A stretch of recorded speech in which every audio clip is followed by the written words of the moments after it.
did this module with my Earth Science class. It's a mix of students. I have some freshmen in that class, some sophomores in that class. I have a few juniors, and I think I have one student who technically may be a senior as well. So it's kind of a mixed class. I do have a number of students in that class that have IEPs and require some extra support. Usually, most of them, it pertains to their reading skills and comprehension. Some of them also need extra support with notes. I don't really have any that have anything noted particularly about extra support around math beyond they're allowed to use a calculator, but that wouldn't have affected this module at all. And I do have a number of students in that class that are there because they don't have an IEP, they don't have a 504, but they just really need some extra support from a teacher to try to help them get through the course. So it is kind of a funny mix because my 9th graders that I have in that class would technically be considered advanced. And then, so I've got some advanced students, I've got some students that need the support through an IEP. I have one student who has a 504, but then I also have a group of students that have been put with me in this class in particular in an effort to try to give them the support that they need to graduate eventually and get their Earth Science credits. So never quite sure what's going to happen when I present new things to them because they can either take right to it or some of them can just decide they're not going to participate and they're not going to participate. Overall, I feel like I was impressed with the results that I got with this.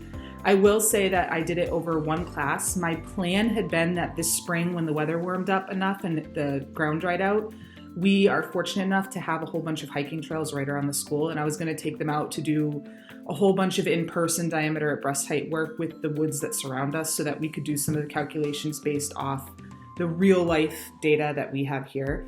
My undergraduate degree is in forestry, so I'm well aware of calculating, finding DBH, and I know kids really enjoy doing stuff like that. I was also going to borrow a core from my husband, who's also a forester, and I was going to core a few of the trees so we could also look at how old the trees were and do a little bit of work on, how long the tree has been there absorbing carbon, and to get this idea that this is a long-lasting thing and we can't just plant trees today to absorb the carbon and have it fixed tomorrow. It's going to take a long period of time. The lesson that I did for this one was about 80 minutes. I think we ended up a little bit short because this class, I usually struggle to keep them focused the last 5 minutes of class because it's right before lunch. And I did work with another teacher. I worked with Mrs. Vartuli, who came and videoed it all for me. So she sent students from her class and they videoed the lesson, and I'm sending this video to her and she's going to be producing a video overall. So I jumped at the opportunity to use this module because I liked the idea of being able to make things a little bit more local when it comes to the idea of climate change and remediation for climate change, because often a lot of the content that I teach, I find at least for climate change, doesn't give students a lot of positive news about what they can do to fix it. We tend to tell them that there's changes they can make, like ride their bikes more, but those aren't necessarily changes they can see in the short term. And I feel like carbon sequestration is one of the things where they would be able to see long term how planting more trees in their lifetime could help the problem a little bit.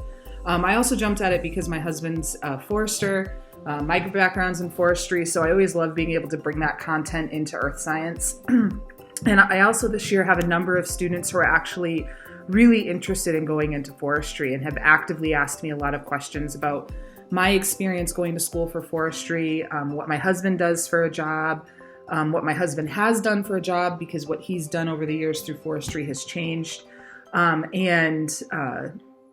liked the idea where we live in an area that's very forested, so they can kind of see how this whole idea of planting trees, harvesting trees isn't necessarily always a bad thing, that there's a good balance that's there, because we do get people that frequently come up to our area here in the Adirondacks and will be vocal about how we shouldn't be cutting any trees. I thought this could maybe give kids a little bit of power, that they'd be able to explain why cutting trees isn't always a bad thing. I did use all parts of the introduction, and I did add some extra materials. So I found that the introduction piece didn't really do a great job of explaining to students the legislation that was out in Oregon that video clip, they didn't necessarily have the background knowledge to understand why that decision was made and what was trying to be protected, and like this. So I just showed them an additional video that kind of explained a little bit more background to that news clip, because they just didn't have they had nothing to jump off of, because we don't really necessarily have something equal here in the Adirondacks. So there isn't a protected species that's made the news in the way that the protected species did on the West Coast. So I tried to kind of help them understand it a little bit better. Other than that, I kind of really did just follow what was there for the introduction, and I actually really liked it. I liked how there was that open piece where they were talking. I liked how I was able to encourage them to think about value in the forest that doesn't necessarily have money associated with it.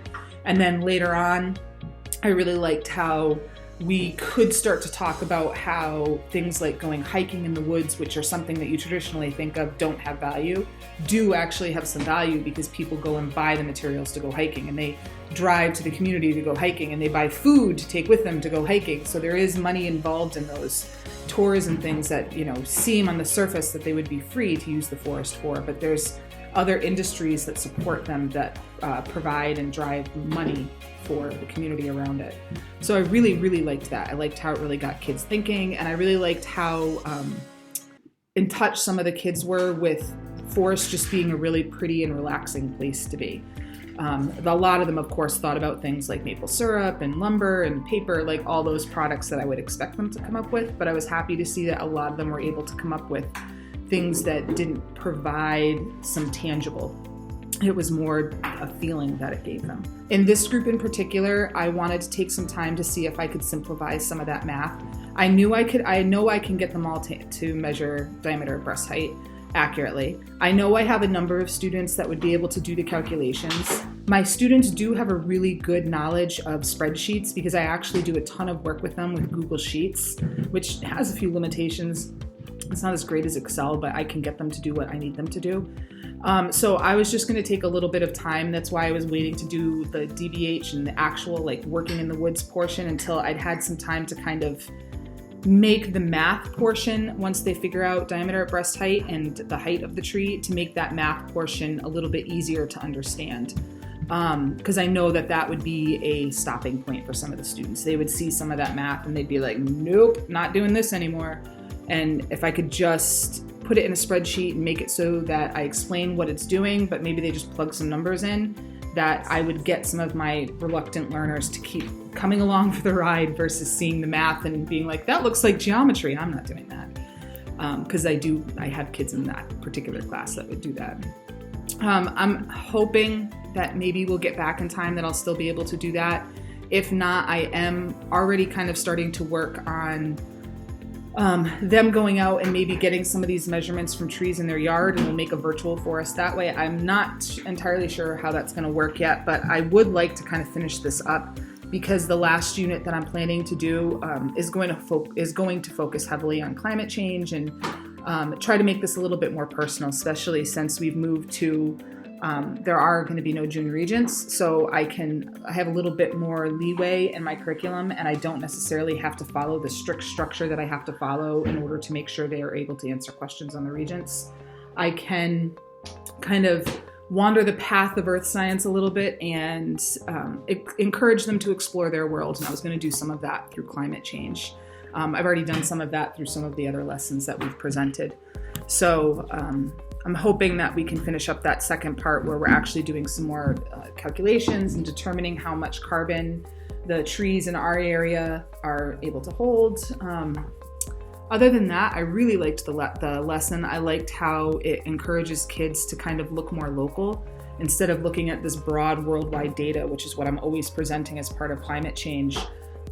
They could look at something that was right here in their own neighborhood and look at how the trees here can affect climate change by absorbing carbon. I really enjoyed, I thought it was pretty well rounded. I liked how the pieces about carbon sequestration really kind of encouraged students to think outside the box about forests and the values they provide to us. I really appreciated that, especially as a forestry student in the past and married to a first person who's a forester, we tend to, from the public, when people find out what his job is, get a little bit of, oh, like you're the bad person who cuts down all the trees. So we spend a lot of time, either not telling people what he does sometimes, or trying to gently educate them that, it's not all bad. Like, there's a reason. It's good in some situations, and there's a good reason for it. So I really liked that there was a lesson that spoke to that, and that I could involve in my class and kind of involve, what I originally went to school for before I realized I was supposed to be a teacher, and what I still really enjoy learning about during my free time. I didn't have time to collect the student responses. I do have materials, but they're all stuck in my classroom because I didn't think to grab them. I thought we'd be back. If I get a chance to get back, they're sitting in a pile, and I can send them. I have a number of different things, but I do have some digital stuff I can send as well. So if you want me to send that, just let me know and I can send you some of their digital work. I think the biggest recommendations I have for improving the module, I could really see a lot of this information being used at younger grades than high school, but I think some of the geometry that's involved in some of the math would be the stumbling block. I think this would be a really great place for what we did in computational thinking, where there were some of those spreadsheets where you just plugged in numbers and used real numbers, because I think there's real power for this module in particular in using real numbers that kids go out in the woods and collect themselves. It would be nice to see a pre-made spreadsheet where they just type in the diameter of the tree and it, gives them the information to use. I think that would make it a lot more accessible for teachers that have, because I could see this lesson being a really great thing for even grades 4 through 8. It fits in well with some of the NGSS stuff that's there, but I know the math would be the stumbling block at that age level.